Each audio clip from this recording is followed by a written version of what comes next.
주님께서 창조하신 이 아름다운 세상에서 여러분들의 살아가는 모든 모습들도 한데 어우러지는 정말로 아름다운 장면들로 기억이 되고, 또 하나님 앞에 올려드리는 아름다운 찬양과도 같이 되어지기를 우리 주님의 이름으로 축원합니다. 사람은 힘들 때에, 고단할 때에 자기의 본성이 저절로 드러나게 됩니다. 평상시에 매우 친절하던 사람도 몹시 일이 바쁘거나 또는 일이 잘못 틀어지게 되었을 때에 짜증을 내고 불평이 저절로 나오게 됩니다. 그래서 우리가 연애를 할 때에는 먼저 등산을 한번 같이 해보라, 이런 조언들이 나오는 겁니다. 자기 몸 하나 가누기도 힘든데 남을 돌볼 그런 마음은 잘 생겨나지 않는 것입니다. 살면서 힘들고 어려운 일 누구나 다 겪는 일입니다. 그런데 그때에 과연 내가 이 사람과 함께 마음을 합해서 앞으로 잘 살아갈 수 있을까? 이런 기대가 아주 작은 이 일을 통해서 확인하게 되는 겁니다. 신앙에 있어서도 이런 시련이라고 하는 것은 자기의 믿음을 확인할 수 있는 아주 좋은 계기가 됩니다. 시험이 곧 연단이다, 우리가 이렇게 말할 수 있는 이유가 바로 여기에 있는 겁니다. 성경은 시련 속에서 끝까지 믿음을 지켰던 우리 믿음의 조상들을 끊임없이 우리에게 보여주고 있습니다. 아브라함을 비롯한 믿음의 조상들, 그리고 욥이나 다윗 같은 그런 인물들이 다 시련들 가운데에서 하나님을 찾고, 그래서 하나님의 그 구원을 받았던 그런 사람들입니다. 그러나 삶이 평안해지고 풍족하게 되면 하나님을 잊어버리고 우상을 섬기면서 변절하라 하는 것이 성경의 기록입니다. 이스라엘이라고 하는 민족의 역사가 이런 사실들을 증명해 주고 있습니다. 그렇다고 하면 인류 역사상 가장 풍요로운 시대를 살아가고 있는 우리들, 지금 우리들의 믿음은 어떠한 상태일까요? 물론 이 시대에도 개인의 시련은 언제든지 존재하고, 또 그 시련은 우리가 하나님께로 나아갈 수 있는 좋은 장치가 되고 있습니다. 그러나 하나님께서 바라시는, 하나님이 우리에게 원하시는 그 믿음의 결정체, 그것은 나 개인의 문제가 아니라 나에게서부터 온 사회로 확장되어지는 그런 모습인 것을 우리는 깨닫게 됩니다. 하나님께서는 한 사람의, 한 개인의 믿음 없음을 질책하시기보다는 언제든지 이 사회가 왜 그러느냐, 왜 이 나라에 공의가 없고 정의가 없느냐, 하나님께서는 그런 문제들을 지적하셨습니다. 고아와 과부와 이방인들을 돌보라 하셨던 하나님의 명령은 우리의 믿음이라고 하는 것이 바로 이런 사회적인 문제를 통해서 드러나게 된다 하는 사실을 말씀하고 계시는 겁니다. 풍족하게 살아가고 있는 사람은 남들이 얼마나 궁핍하게 허덕이고 있는지 헤아리지를 못합니다. 법의 보호 아래에서 안전하게 살아가고 있는 사람들은 그 본주 밖에 있는 사람들, 그 인생의 위태로움이 어떠한지를 알지 못합니다.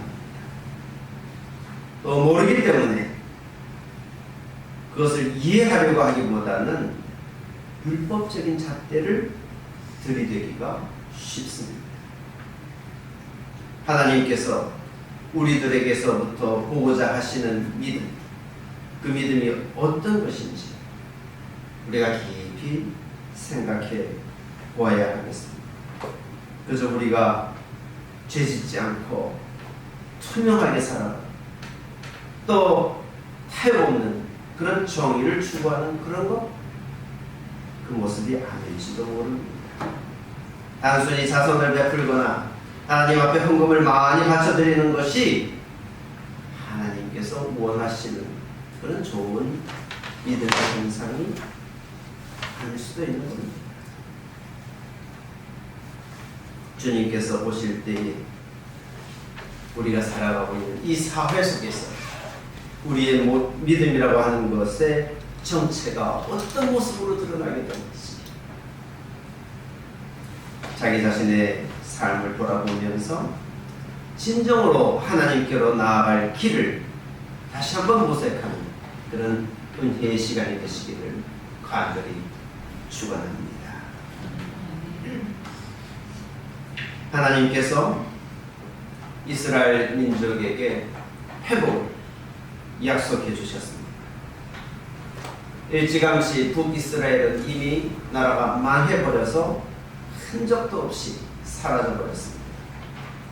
지금은 남쪽에 남아있는 그 남유다마저도 패망하여서 바벨론으로 끌려가는 그런 상황입니다. 그런데 하나님께서 그 백성들의 신음소리를 들으셨습니다.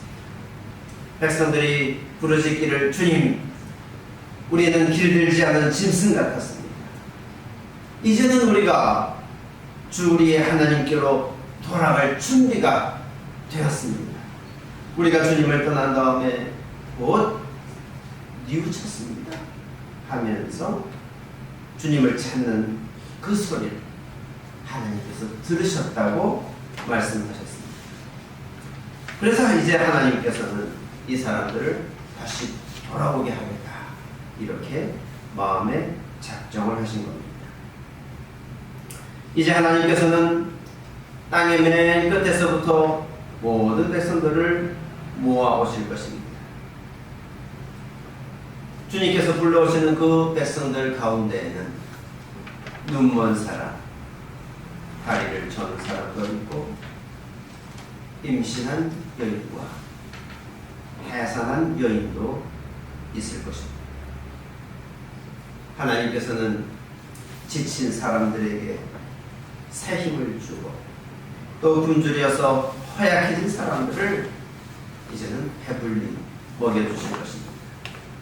그렇게 하면 마치 단잠을 잘 자고 나서 깨어 일어난 것처럼 백성들은 지난날의 시련들을 조금 더 기억하지 않을 것입니다. 이제 앞으로 백성들이 살아가는 모습도 완전히 달라질 것입니다. 아버지가 신포도를 먹었기 때문에 자식들의 이가 시게 되었다 하는 그런 말은 다시 하지 않을 것입니다.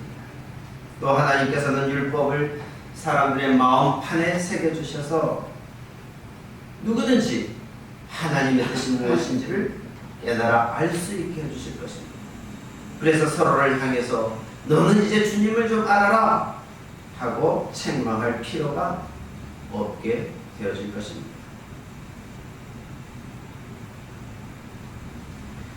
시련을 당하면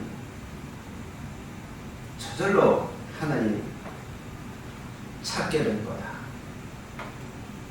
사람들이 그렇게 말합니다. 아닙니다. 이스라엘 백성들을 보십시오. 시련을 아무리 거듭거듭 시련을 당해도 자기들의 잘못을 깨닫지를 못했습니다.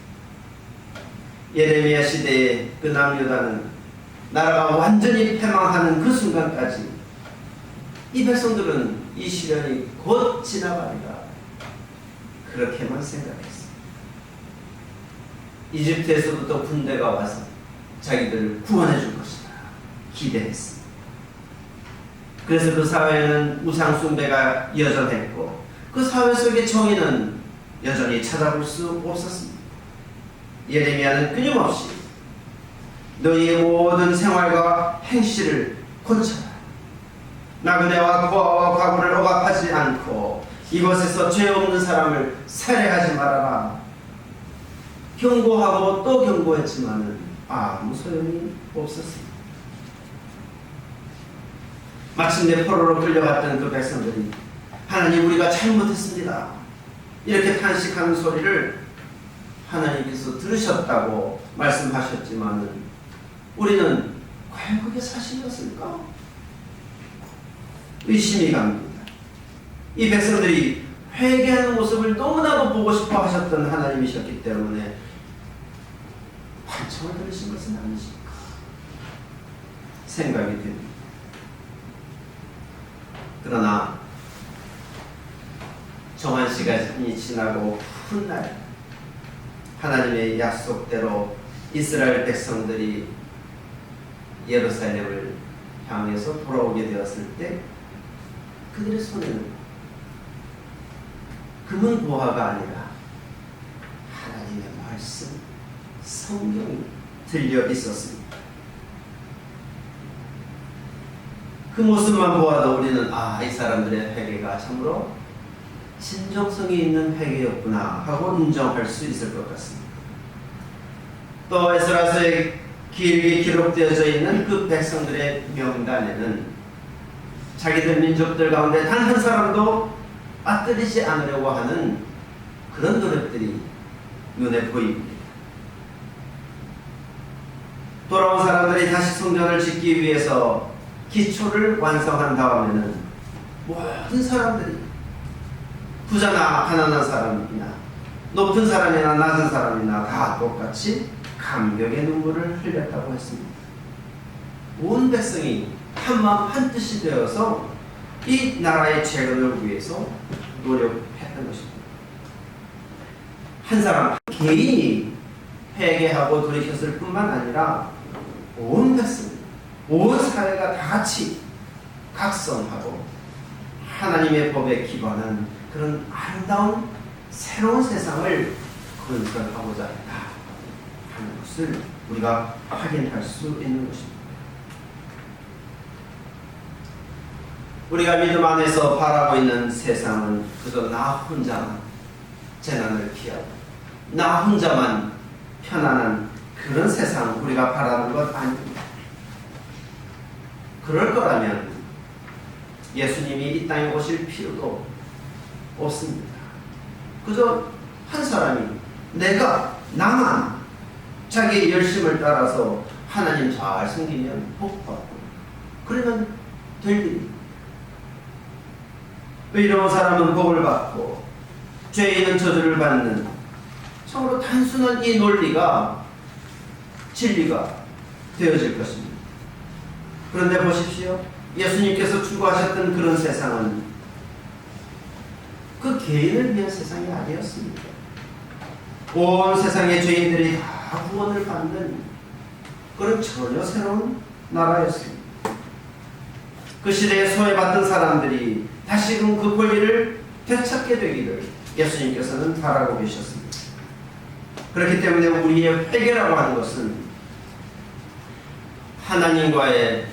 하나님과 나와의 수직적인 그 관계로 끝나는 것이 아니라 우리의 회개는 나와 내 이웃들과의 그 수평적인 관계 속에서 나의 진정성이 증언되어지는 것입니다.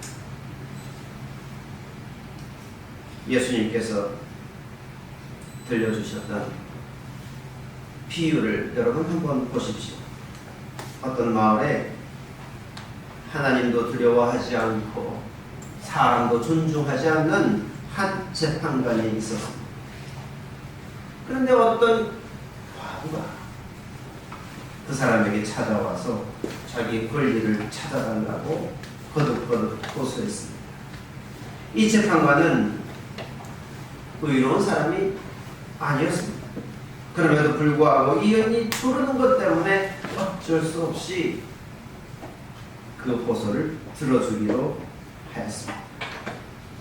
사람, 심지어 불의한 사람도 이렇게 할진데 우리 선하신 하나님께서 택하신 백성의 호소를 어찌 들어주지 않으시겠느냐. 얼른 들어주실 것이다 하고 예수님께서 말씀하셨습니다. 이 비유는 우리가 살면서 늘 기도하고 낙심하지 말아야 한다 하는 뜻으로 말씀하셨다고 이 비유의 첫머리에 누가가 기록하고 있습니다. 그래서 불의한 재판관도 귀찮아할 만큼 거듭거듭 조르는 것이 이 비유의 초점인 것처럼 보일 수도 있습니다. 그런데 세밀히 살펴보면 이 비유의 주인공이 누구입니까? 이 비유의 주인공은 과부입니다. 이 과부가 처한 현실은 적대자들에게서 마땅히 자기가 누려야 할 그 권리를 빼앗겼을 뿐만 아니라 그 상황에 대해서 재판관조차도 전혀 관심을 주지 않는 그런 상황에 처해 있습니다. 그런데 이 고립무원의 상황에 이 과부는 낙심하지 않고 지속적으로 정의가 회복되기를, 자기의 권리가 찾아지기를 요구하였습니다. 예수님께서 강조하신 것은 이 불의한 재판관조차도 이 과부의 억울한 상황을 살펴주는데 하나님께서 이 상황을 모른 채 하실 리가 없다 하는 뜻입니다. 그러면서 예수님께서는 마지막으로 한 가지 질문을 덧붙이십니다. 인자가 올 때 세상에서 믿음을 찾아볼 수 있겠느냐? 믿음을 찾아볼 수 있겠느냐? 예수님께서 말씀하고 계신 이 믿음은 어떤 믿음입니까?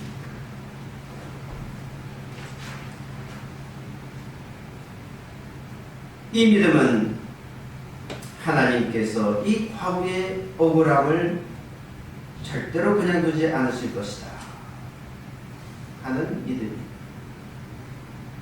하나님의 공의와 정의가 살아있는 한 이런 억울한 일은 용납될 수 없다 하는 그런 믿음입니다. 그렇기 때문에 주님께서 다시 오실 때에, 다시 말해서 모든 것을 회복시키시고 바로 잡으려고 하실 때에 이와 같은 불의한 상황은 반드시 소멸되고 말 것입니다. 우리에게 이와 같은 믿음이 있을 때에 우리는 이 일을 위한 기도를 중단할 수 없습니다. 아직 우리의 소망이 성취되지 못한 현실이라 할지라도 우리는 절대로 낙심하지 않고 하나님께서 이루실 그 일을 꿈꾸면서 끝까지 기도하게 될 것입니다. 뿐만 아니라 하나님처럼 살피고, 그래서 신음하는 사람들을 하나님처럼 돌보아주는 그런 일들이, 우리가 그런 믿음을 갖고 있기 때문에 우리 안에서 일어나게 될 것입니다. 이것이 곧 우리가 바라는 바, 그 믿음의 증언과도 같은 것이기 때문입니다. 자기 욕망을 위해서, 그저 자기의 영달을 위해서 기도하는 것이 믿음의 행위가 아닙니다.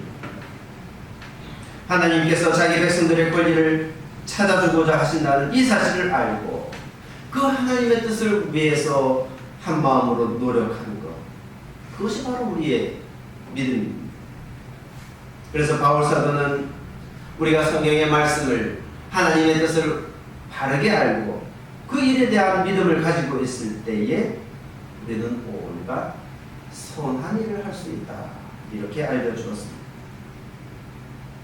성경 말씀 속에 깃들어 있는 하나님의 영이 우리의 생각이 그저 자기 자신에만 머물러 있지 않고 온 사회로 확장되어져서 참으로 지혜롭게 하나님께서 바라시는 것이 무엇인가를 깨달아 알 수 있도록 도와주십니다.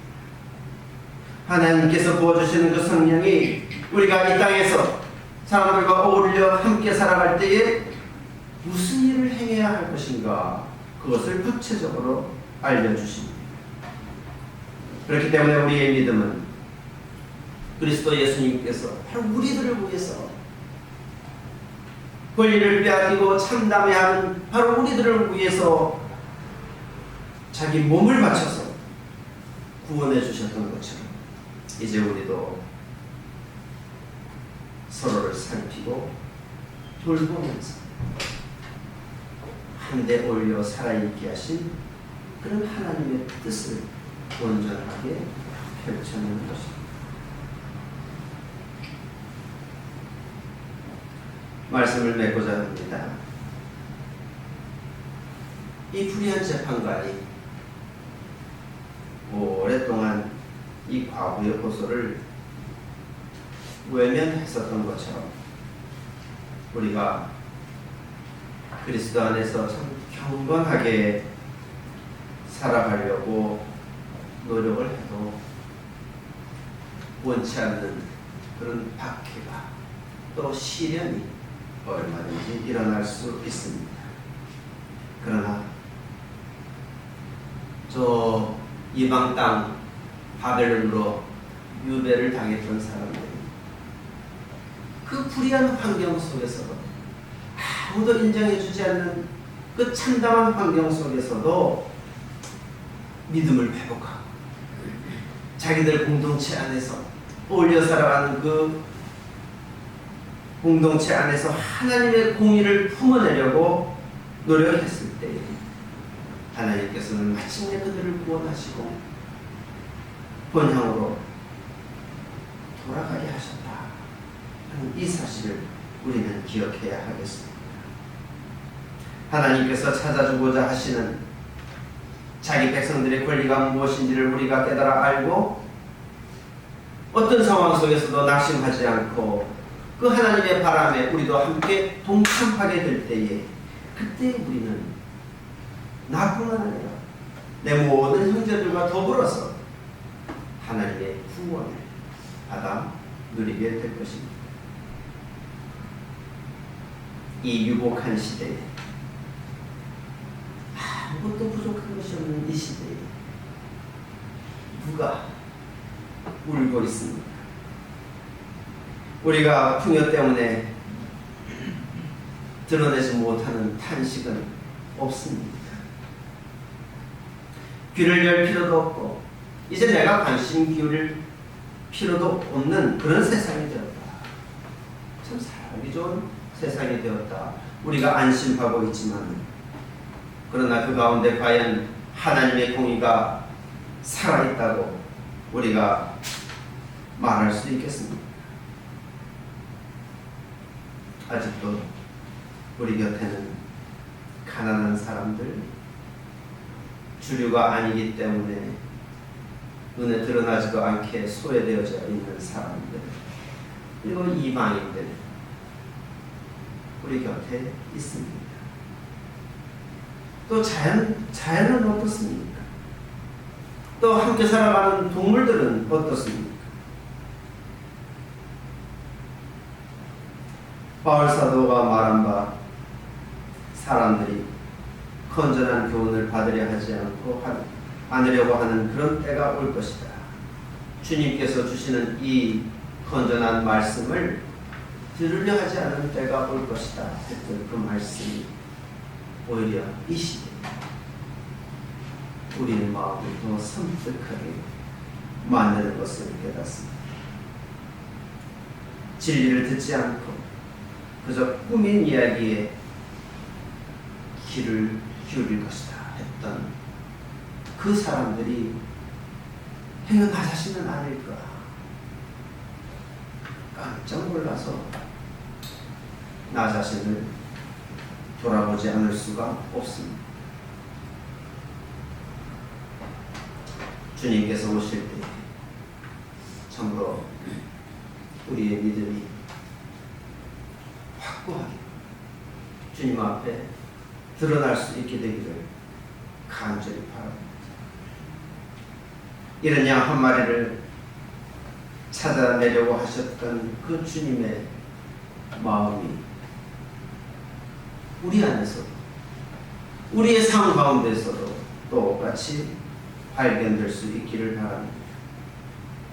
누구에게든지 억울한 일이 생기지 않도록 살피고 심지어 내가 희생해서라도 다른 사람들을 살려내려고 하는 그런 마음이 우리 안에 있어야 하겠습니다.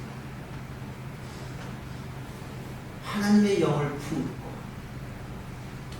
그래서 하나님의 뜻을 따라서 온갖 선한 일을 행하면서 경건하게 살아가기를 힘쓰는 여러분 믿음의 증언들입니다.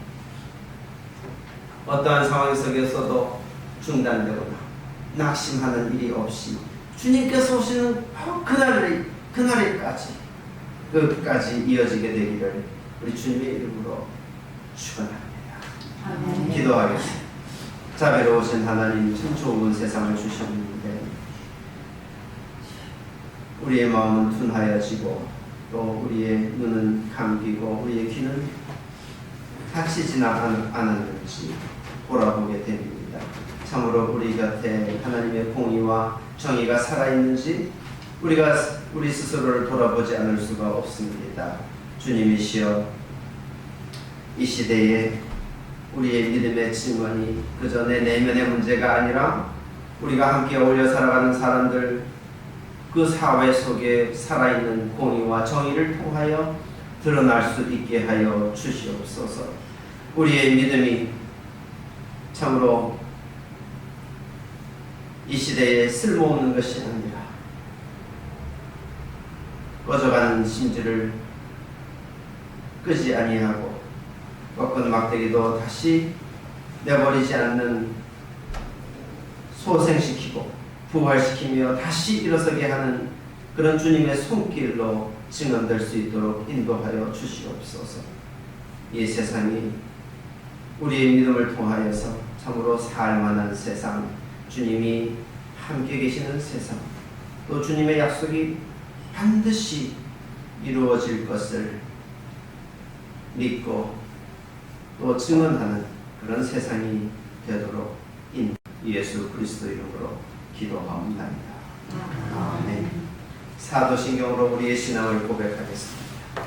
전능하사 천지를 만드신 하나님 아버지를 내가 믿사오며 그 외아들 우리 주